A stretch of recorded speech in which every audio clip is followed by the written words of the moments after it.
তবে কি রাহুল ও এখানেও চলে এসেছে? ও মরেও আমার পিছু ছাড়বে না।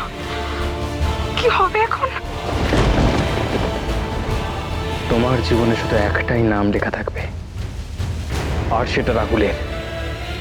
ওকে?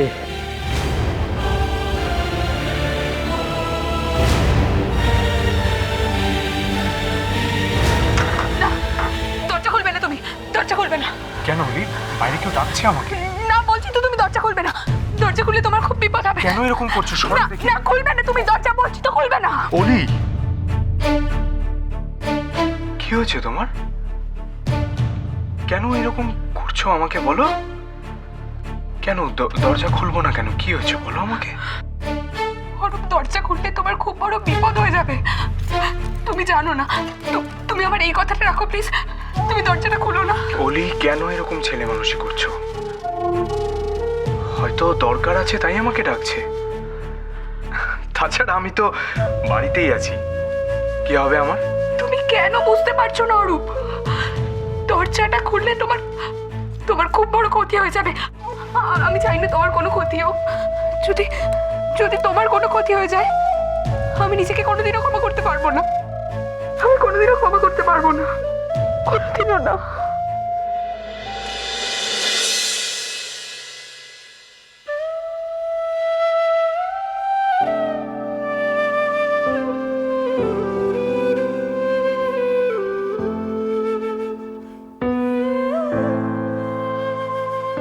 তাকাও আমার দিকে।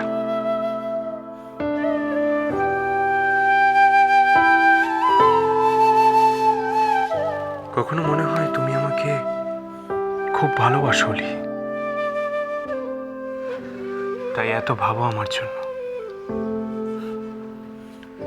আবার কখনো মনে হয় আমার কাছে থেকেও তুমি অনেক দূরের কেউ,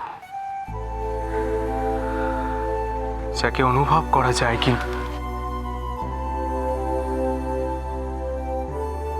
কিন্তু ছোঁয়া যায় না। তুমি বলো না অলি, এর মধ্যে সত্যিকারের কোনটা তুমি? অরূপ, অরূপ, বাবা দরজাটা একটু খুলবে? হ্যাঁ কাকিমা, আসছি।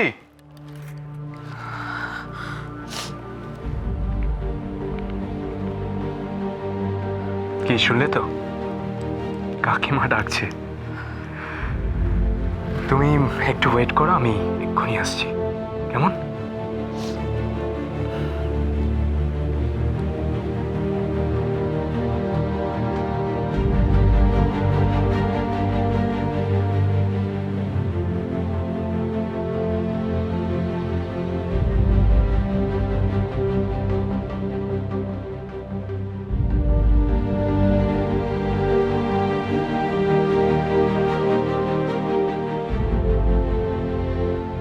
তুমি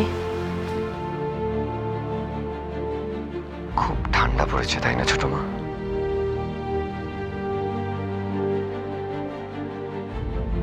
রাত হয়েছে,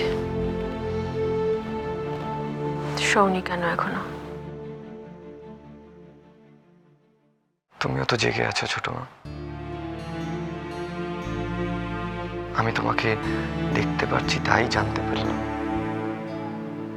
আমাদের মতন হয়তো বাকিরাও নিজেদের ঘরে জেগে বসে আছে। আচ্ছা ছোট মা, আজ রাতে কি কারো চোখে ঘুম আসবে বলে তোমার মনে হয়? ঝিলমিল তো ঘুমাচ্ছে। ওকে একা ঘরে রেখে তোমার আসা উচিত হয়নি। ছোট মা, ঝিলমিল ঘুমোচ্ছে দেখে আমি তোমার কাছে এসেছি। আমার তোমাকে কিছু বলার আছে। কাল শুনবো, এখন যাও।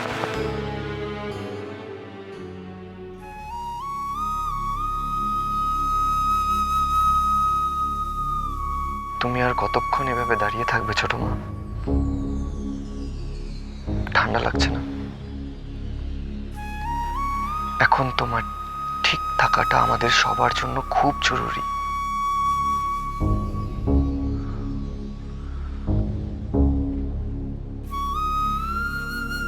ছোট মা, তুমি সবার খেয়াল রাখো, সবার চিন্তা করো, কিন্তু নিচেরটা বাদ দিয়ে।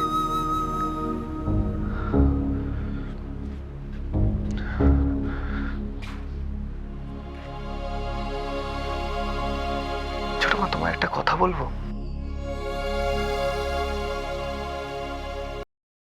ছোট মা, প্লিজ এত ভেবো না। আমাদের সবার বিশ্বাস বৌরানী নির্দোষ, আর এতজনের বিশ্বাস তো আর মিথ্যে হতে পারে না, বলো?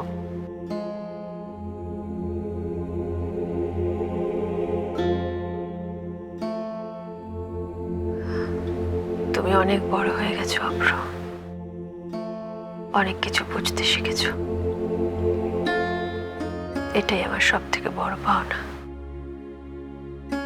ছোট মা, আমি এতটুকু বুঝতে পেরেছি যে আমি ভুল ছিলাম। জীবনের অনেকটা সময় ছেলে মানুষই করে কাটিয়ে দিয়েছি। অনেক কিছু জেনেও অজানা হয়ে থেকেছি, কিন্তু আজ যখন বুঝতে পেরেছি তখন এটা জোর দিয়ে বলতে পারি যে বৌরানী নির্দোষ, আর বৌরানীর কোনো ক্ষতি আমরা হতে দেব না। জানি অভ্র, তোমরা সবাই সবটুকু দিয়ে চেষ্টা করবে জানি, কিন্তু চিন্তা তো একটা নয়, অনেক চিন্তা। ছোট মা, তুমি কেন এত চিন্তা করছো? আমরা সবাই তো তোমার সাথে আছি না? অলিকে নিয়েও খুব চিন্তা হচ্ছে অভ্র। এমন একটা সময় সবকিছু ঘটলো। ছোট মা, অরূপ খুব ঠান্ডা মাথার ছেলে, ও ঠিক সব সামলে নেবে। অত সহজ নয় অভ্র। কনকের সব কথা জানবার পর অলি চুপ করে থাকবে বলে তোমার মনে হয়?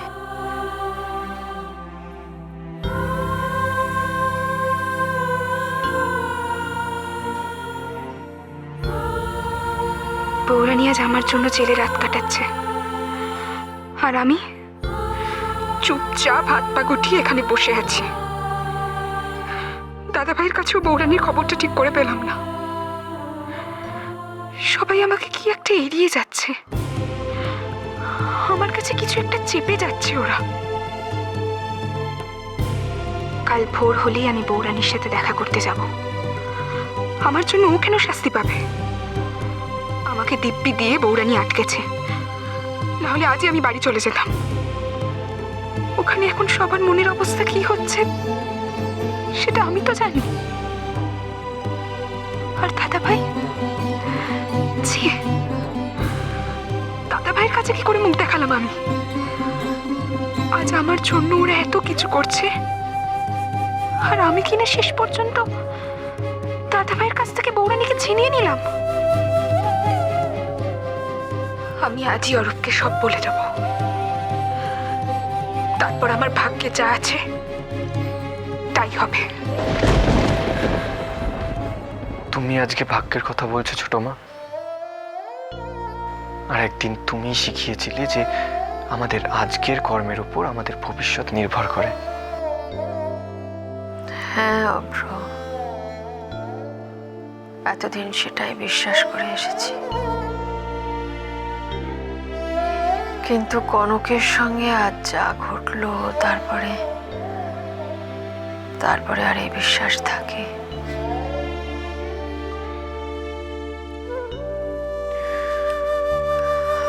অলি ভুল করেছে, অন্যায় করেছে, আমি জানি। অলি নিজেও সেটা বুঝতে পেরেছিল, আর পেরেছিল বলেই ও বিয়েতে রাজি হয়েছিল। তারপরেও কি ওর এত সবকিছু প্রাপ্য বলো তো? এইসব চিন্তা ভাবনাই আমাকে সারাক্ষণ অস্থির করে রাখছে অভ্র। ছোট মা, তুমি তুমি কেন এত ভাবছো আমি জানি না, কিন্তু আমার কাছে কিন্তু এসবের জন্য কে দায়ী এটা পরিষ্কার।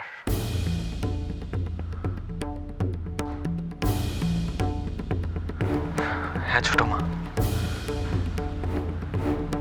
আজকে যা কিছু ঘটেছে, যা কিছু ঘটছে, সেই সব কিছুর জন্য শুধুমাত্র দায়ী ঝিলমিল আর ওর মা। অভ্র, ছোট মা, তুমি এতবার থেকেও ওদের ওপর বিশ্বাস করলে, আর ওরাই কিনা তোমার সাথে। তুমি এসব কি বলছো অভ্র? সত্যি বলছি ছোট মা, অনেক দুঃখ থেকে আমি এই কথাগুলো তোমাকে বলছি। এসব কিছুই হতো না যদি না আমি। অভ্র, তুমি যাদের সম্বন্ধে এই কথাগুলো বলছো তারা তোমার সব থেকে। হ্যাঁ জানি, জানি ছোট মা, তারা আমার নিজের, আমার কাছের। আমার কথাটা বলতে খুব কষ্ট হচ্ছে, বিশ্বাস কর, মাথা হিট হয়ে যাচ্ছে লজ্জায়। কিন্তু আমি তোমাকে এই কথাগুলো বলছি কারণ আমার কাছে প্রমাণ আছে।